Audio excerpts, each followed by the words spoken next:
bolt rifles, thunder hammers, power fists, all of them just a small selection of the weapons you have access to in Space Marine 2. But when you jump into the game, what do all the stats mean and how do they compute to the game? What is cleave potential? How does defense work? Can Space Marines actually spit acid?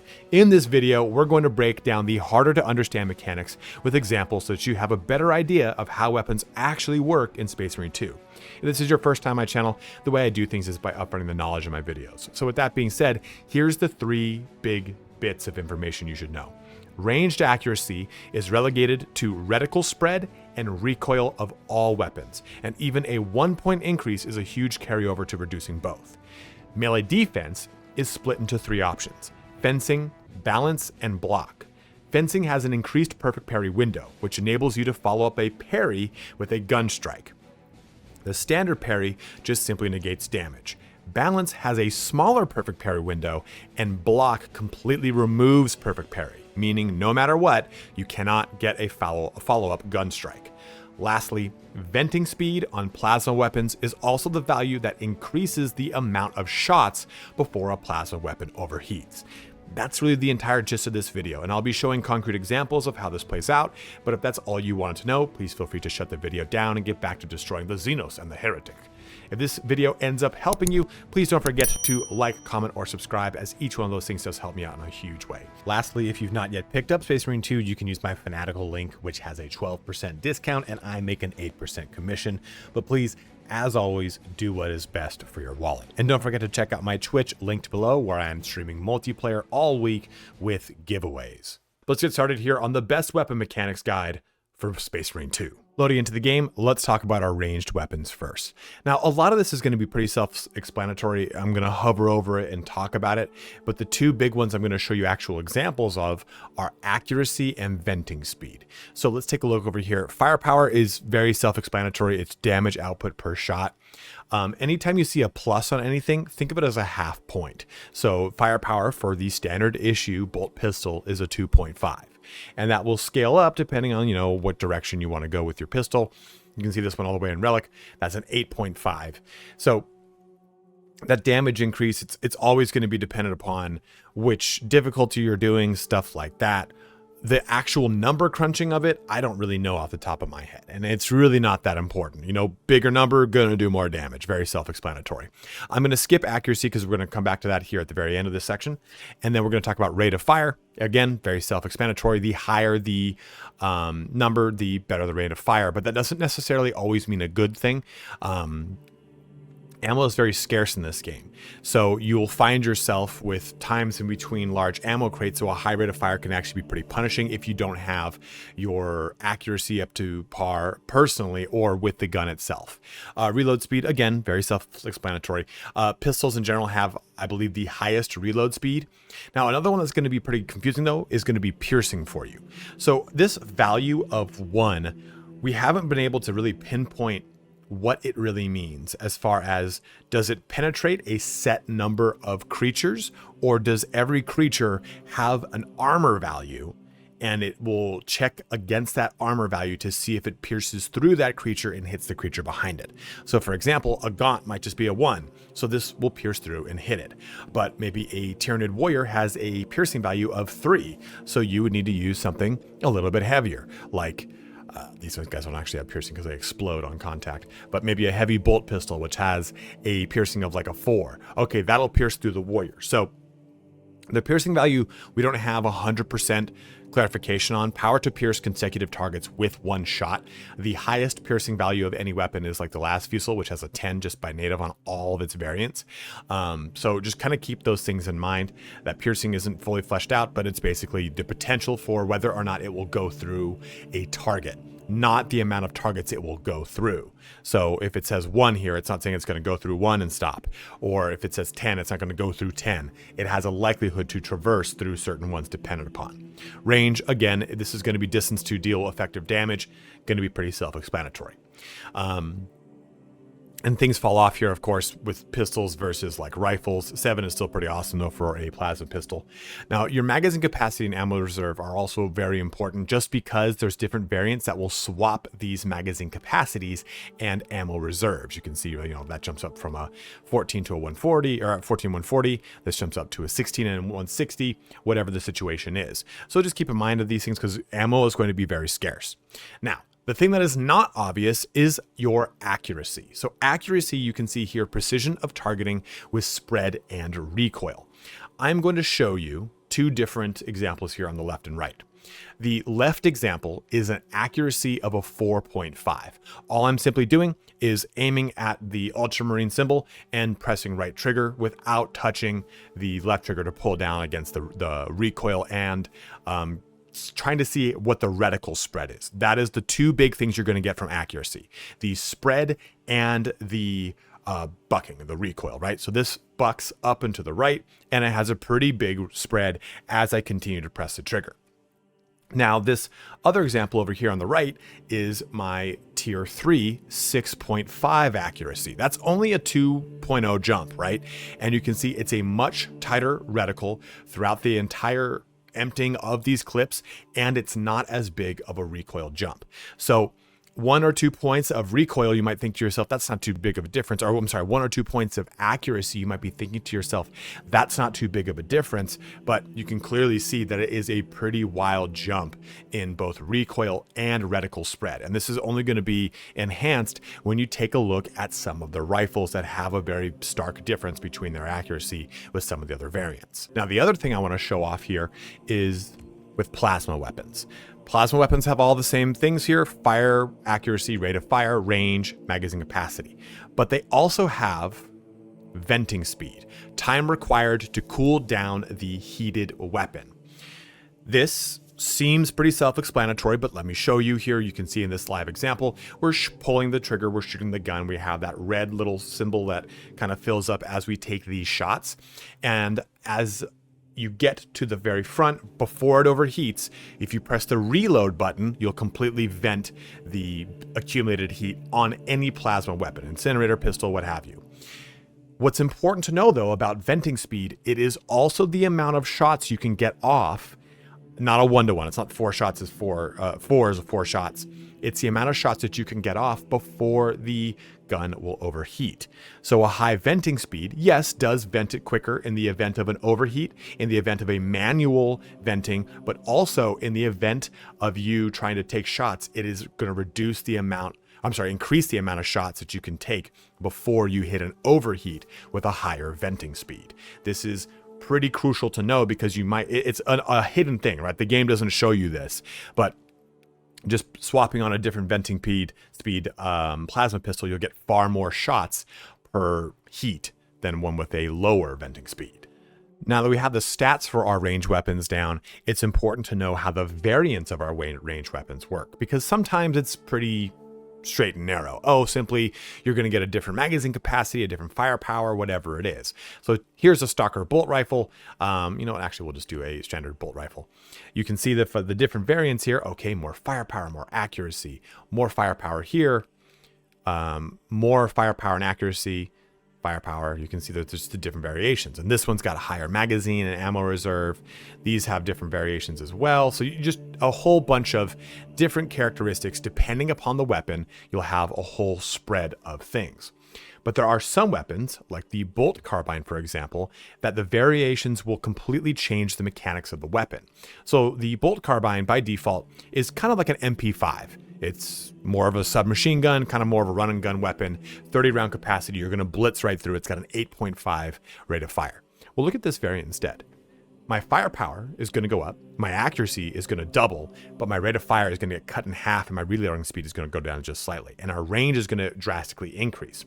I'm going to slap a scope on this bad boy, and my magazine capacity is going to drop by 10. So this kind of becomes sort of like, hey, my rice is done. You can hear that in the background. This becomes sort of like a dedicated marksman rifle, right? A DMR. And it's kind of an in-between between this and maybe the stalker bolt rifle, but it's a little bit more of a run and gun style DMR where you have a lot more flexibility to get single shots off because you lose the capability to do extreme rapid fire, as it says right there. This variation is not extreme rapid fire. It is a single shot semi-auto rifle, quote unquote, carbine. So know that some of these variants are going to change the way that this gun completely operates, and just kind of look at those things when you see them in there. I think really, truly, honestly, it's the bolt carbine is the only one that gets a drastic increase. If you look at all the other ones, it's pretty much just you're going to get something and lose something, or you're only going to get one thing or another thing. You're going to focus on one specific route. Like take, for example, this heavy bolt rifle has a higher mag, has higher firepower, and has a higher reload speed, versus this one has a higher firepower but nothing else. Or this one has a higher firepower but better accuracy. Or this one again has better accuracy and a higher firepower and a better mag, but not as good of a mag and not as good of a reload as this one. So you see that there's always going to be a trade-off to some of these variations. It's just going to come down to you. And of course, unlocking this, I covered all that in my unlocking video, which you can find in the upper right-hand corner. Moving over to the melee weapon, we have a weapon that is not as clear-cut as the range weapon. And this is going to be true for every single melee weapon we're talking about. The ranged weapons perform the same, for the most part, on every single class, regardless of which one you're using, right? Like a bolt pistol is the same on every class. But the melee weapons will change depending upon which class you're using because of their parry windows, the speed in which they operate, whatever the situation is. Take, for example, a Vanguard. A Vanguard has an innate increase to its chance to perfect parry, whereas a Bulwark is the hardest class to natively perfect parry with. It's just a nature of the relationship between blocking and perfect parrying will sometimes cause an issue. And I'm going to talk about that in a second here when we go to defense. So strength, again, that's self-explanatory. We all just know higher strength, more damage, lower strength, less damage. I can't tell you like, hey, it does 3 swipes against a warrior here, 5 swipes against a warrior here.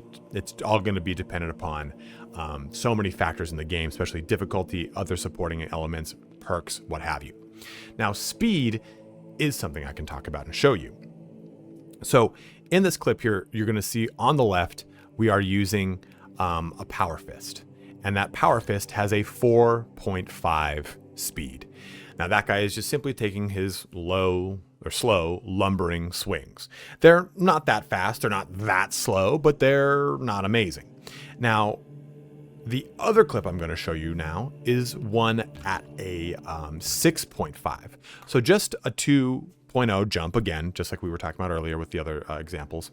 And it's not drastically faster, but it is a little bit more faster than just your standard 4.5. You'll start to feel this a lot more when you start to look at stuff like the Thunder Hammer, which has speeds of 2 sometimes. So you'll see how slow and cumbersome they can be until you jack them up to like a 6.0 speed, whatever it is. The Power Fist, by and large, is pretty much kind of locked at 4 and 6 with only here's a 2.0 variant or 2.5 variant. Yeah, there's only one 2.5 variant. For the most part, it's going to be 4 or 6. So you're going to have just a slight variance in your speed. But that speed can be the difference between whether or not you connect with a heavy hit, whether or not you connect with just a basic hit. And at the same time, it's also going to give you a sense of whether or not your character is going to be in a bad situation. A slow Thunderhammer, for example, with a speed of 2, can really leave you open if you miss your hits or if you're not clearing things away. And that's going to leave you exposed to take a lot of damage, versus a faster weapon obviously is going to allow you to move around the battlefield better, get a lot more damage out, but you're going to deal with less damage per hit. There's always going to be a trade-off, right? We've talked about that before. But it's important to know too that having a very slow speed weapon in this game can be extremely punishing until you really understand the flow of combat and the cadence. I would stick to something that is pretty much manageable for you until you really get a dial in on how to parry and how that works. Because until you get that down, you're going to really find your character getting killed more than you want, and you're going to get frustrated with the character. And it's really just probably going to come down to something simple like their speed. We're going to talk about defense and parry in a second. Let's move now into cleaving potential. So for this example, I used a chainsword, and a chainsword has a cleaving. The specific one I'm showing you has a cleaving potential of 6. And you can see I have a pretty good arc in front of me. I'm getting big swings in. A Thunderhammer has a really huge cleaving potential as well. Basically, cleaving potential is an increased angle in which your character will swing and hit things. It's a physical representation that the character will actually do. Like if it's a very small cleaving potential, then the character will have much tighter swings. If it's a larger cleaving potential, they'll have much wider swings. So the result here on a higher cleaving potential means that you could possibly hit creatures with a backswing of your weapon or the follow through of your weapon. Again, increasing the radius and the arc in which you are swinging the weapon around you. Now, the other example here is using a power sword, and that power sword has a cleaving potential of 3. You can see that the swings on this character are much tighter. They're really just focused around the front portion of the character in like a 45-degree some odd angle, so I'm not getting those wide arcing sweeps. There is a caveat here. The power sword does have a mode in which case your combos are large sweeps, but I didn't focus on that mode nor those combos. They do exist. It's worth noting nonetheless. So cleaving potential here, even having it from 6 to 3, you can see it's a much tighter focus. And when you play with stuff like the combat knife that has a much tighter cleaving potential, it's going to change drastically than when you swap over to a Thunderhammer, which has a huge cleaving potential. So that cleaving potential is, again, just that sweep in which the weapon is going to hit creatures either in the forehand or the backhand, or I'm sorry, the beginning or the end of the swing, whatever it is, and how it's going to clear things out. This all brings me to one of the most important things to understand about your melee weapon. It is the defense characteristic. If I hover over this, you can see this as 3 different breakdowns. You have got fencing, block, and balanced. Really what you have to look at here is the perfect parry window. All of these kind of parry in some way, shape, or form, and I'm going to discuss the difference between a parry and a block and a perfect parry. So we're going to start off here by showing you fencing, because fencing has the highest perfect parry window. And you'll see my character is a bulwark using his power sword, and every time I trigger the perfect parry, you'll see a crosshair that will appear on the creature that we've perfect parried. That means I can then use a gun strike to hopefully kill the creature or get any kind of benefits from talents from gun strike or just get armor back, whatever it is. So a fencing weapon has an increased perfect parry window. I would argue that it is like an 80-20 rule, whereas it's much easier to get a perfect parry versus just a standard parry. Now, a standard parry, which can still happen here in the fencing mode, let's bring up a balanced power sword. So a balanced power sword allows us to get roughly a 50-50. Now, perfect parry we talked about. A standard parry is simply negating the damage completely like a perfect parry does, but we don't get a follow-up gun strike. It's allowing us to move a little bit quicker, though. We do have a little bit of iframes in that moment of a parry, but we don't get the added benefit of a perfect parry, giving us any kind of perk bonuses, giving us anything that triggers on perfect parry. So that's the difference here between balance and fencing. It's the most parry-centric items. Now, our last one, I'm swapping over to a power fist. This has block. You can hold down left bumper or whatever the block button is on PC. I think it's just right click. And this will just block things. But I think she actually might be shift, sorry. This will just block things. That is different than using the block as a defense, what this is doing. You'll see here that I'm parrying things like you would normally. But what it's doing is it's just simply blocking the damage. It's completely negating the damage like a parry, but it's a little bit slower. I don't get the increased iframes like I do from a parry, and I certainly don't get the gun strikes like I do from a perfect parry. It's a little bit, it's kind of like splitting hairs between block and parry, but really the difference here is a block cannot do a perfect parry whatsoever, whereas balance and fencing can do perfect parries, can have that follow-up gun strike. That's the big difference between the three, is block cannot do the gun strike, whereas balance and fencing have the option to. There's always a trade-off though, right? Like, okay, maybe a block weapon, a block one has like better attack or whatever it is. Like take, for example, the Thunderhammer on the Assault. One of the best ones in Mastercrafted with the highest damage has like a speed of 2, a cleaving potential through the roof, and a high strength of like 8, but it's a block weapon. So you're really throwing all of your bananas in a bucket. Is that a term? I'm not going to say it. You're throwing all of your eggs in a basket for pure offense versus maybe some of the Thunder Fists or Power Fists here focus on balance and just a rounded profile, or the swords focus on fencing and lower damage just to maintain a lot of defensive characteristics, whatever the situation is. So just real quick recap. Fencing allows for perfect parry at a much higher margin because of an increased window.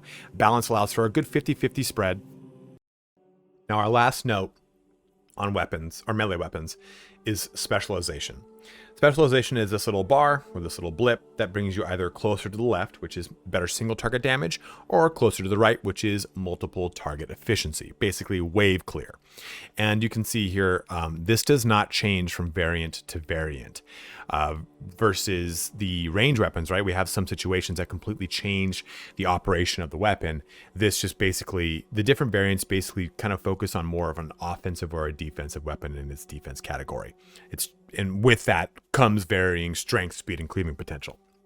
They will all have the same specialization. So just to look at these three weapons here, we have a chainsword, which is a better single target weapon than a power fist, which is a better wave clearing weapon, versus a power sword, which is kind of like just a little bit better at single target damage than the power fist, which is totally contrary to where it is in the tabletop, right? But let me jump over here to my assault character. And again, this is a shout out here to the individual who has this color scheme on his Blood Angels. His Instagram is called Sanguine Night Terrors. He has an amazing paint jobs. If you play tabletop, please go check him out. You can find him on Instagram. So looking at the Thunderhammer here, you can see that this has a heavy focus on that specialization for wave clear. Or if we go look over at our combat knife, that has a really high focus towards single target.